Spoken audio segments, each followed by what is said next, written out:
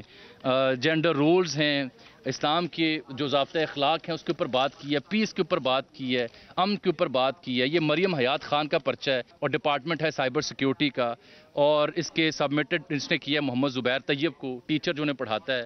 یہ جگہ جگہ آپ دیکھیں یہ بچوں کے کھلونے, ان کی چوڑیاں ٹوٹی, ان کے ہیئر بینڈز وہ پڑے ہوئے ہیں. یہ صورتحال ہے. لیکن جامی صاحب آپ یہ دیکھیں کہ فاشسٹ مودی نے جس طرح سے ان کو دہشت گرد قرار دے کے خود ہی یہ فیصلہ کر لیا یہ دہشت گرد ہیں, اور میزائل داغ دیے اور ان کی جانیں لے لی. حالانکہ اصل دہشت گرد تو وہ خود ہیں جو معصوم بچوں کو دہشت گرد سمجھ کے بغیر کسی ثبوت کے. یہ اس بچی کے سر سے یہ ہیئر بینڈ چھیننے والا اور اس بچی کی جان لینے والا وہ دہشت گرد ہے. اسی لیے دنیا نے اسے ٹھیک ٹائٹل سے نوازا تھا, دا بچر آف گجرات, گجرات کا قصاب. اس پہ پابندیاں امریکہ نے اسی لیے لگائی تھیں. He is the one, he is the real culprit and he will have to pay. لیکن جامی صاحب آپ نہیں سمجھتے کہ اب بھی عالمی طاقتوں کو نوٹس لینا چاہیے, اور صرف اس لیے نہیں, ہم صرف یہ عالمی ضمیر کو جھنجھوڑنے کے لیے یہ ثبوت دے سکتے ہیں, وہ ثبوت جو مودی نہیں دے سکا. رات کی تاریکی میں جو حملہ کرتا ہے, مساجد پہ حملہ کرتا ہے, نماز پڑھنے والوں پہ حملہ کرتا ہے, اس سے بڑا بزدل کون ہوگا؟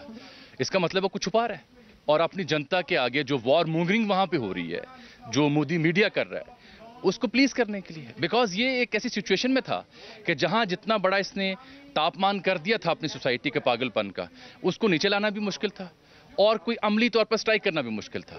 اب مجھے بتائیں نا, کل گھنٹہ ڈیڑھ 70 سے زائد جو طیارے ان کے فضا میں تھے, تو کیوں نہیں آگے آ سکے؟ کس نے روکا؟ اور جو 4-5 آگے آئے جنہوں نے یہ کاروائی کی, پھر ان کے ساتھ جو ہوا, رائٹرز نے خبر چھاپی. میں مودی کے میڈیا سے پوچھنا چاہتا ہوں, دا ہندو نے 2 بار ٹویٹ کیا, جو موقر اخبار ہے, اب تو مجھ سے ہندو کو ہم کب سے پڑھ رہے ہیں, 2 بار اس نے ٹویٹ کیا ہے اور دونوں بار ڈیلیٹ کیا ہے, اور اب اس کو دھمکی دی جا رہی تمہارے خلاف کاروائی ہوگی, تو مار گرا ہے. ہمارے ساتھ اس وقت موجود ہیں مقامی صحافی رضا ملک صاحب. رضا صاحب نے یہ سارا واقعہ جو ہے یہاں پہ کور کیا ہے, ان سے جانتے ہیں. رضا صاحب یہ فرمائیے گا کہ آنکھوں کا حال ذرا سنائیں, آپ تو موجود تھے. کیا دیکھیں, یہ آدھی رات گزر چکی تھی اور لوگ جو ہے وہ اپنے گھروں میں آرام کر رہے تھے. 12:40 کے قریب کا وقت تھا جب ایک دم در و دیوار جو ہے وہ لرز اٹھے, اور مسلسل 3 دھماکے جو ہیں وہ سننے کو جو ہے وہ ملے, اور اس سے لوگوں کے گھروں کے شیشے تک ٹوٹ گئے, اور ہر جگہ یہی لگ رہا تھا کہ ان کے گھر کے باہر جو ہے وہ کچھ ہوا ہے. چونکہ جو ایک ذہنی طور پہ لوگ تیار تھے کہ بارڈر قریب ہے اور ہمارا جو دشمن ہے وہ انتہائی بزدل ہے اور ہمیشہ سے رات کے اندھیرے میں اور پیٹھ کے پیچھے وار کرنا اس کی عادت ہے, تو ایگزیکٹلی اس نے جو سویلین آبادی تھی, جو لوگوں کے کوارٹرز تھے اعظم چوک کے قریب, جو ایک آبادی, بڑی آبادی کو جو ہے وہ میزائل سے جو ہے انہوں نے نشانہ بنایا. 4 میزائل جو ہیں وہ داغے گئے, 3 میزائل جو ہے وہ کنزیکٹیو آئے, ایک تھوڑا بعد میں آیا. اس دوران لوگ جو ہے وہ ریسکیو کا عمل شروع کر چکے تھے. جو بعد میں آیا تو اس سے تھوڑا نقصان جو ہے نا وہ کیجویلٹیز زیادہ ہوئیں. لیکن ایک جو میں آپ کو بتاؤں, ایک انتہائی جو جذبہ ہے, بڑا جذبہ لوگوں میں دیکھنے میں آیا. لوگ بہت ڈسپلن تھے. جتنے بھی ریسکیو 112, 122, پولیس, ایڈمنسٹریشن, جتنے بھی الائڈ ڈپارٹمنٹس ہیں سارے پہنچے اور انہوں نے بھرپور طریقے سے جو ہے وہ لوگوں کی مدد کی. زخمیوں کو فوری طور پر ہاسپٹل جو ہے وہ منتقل کیا گیا فوری.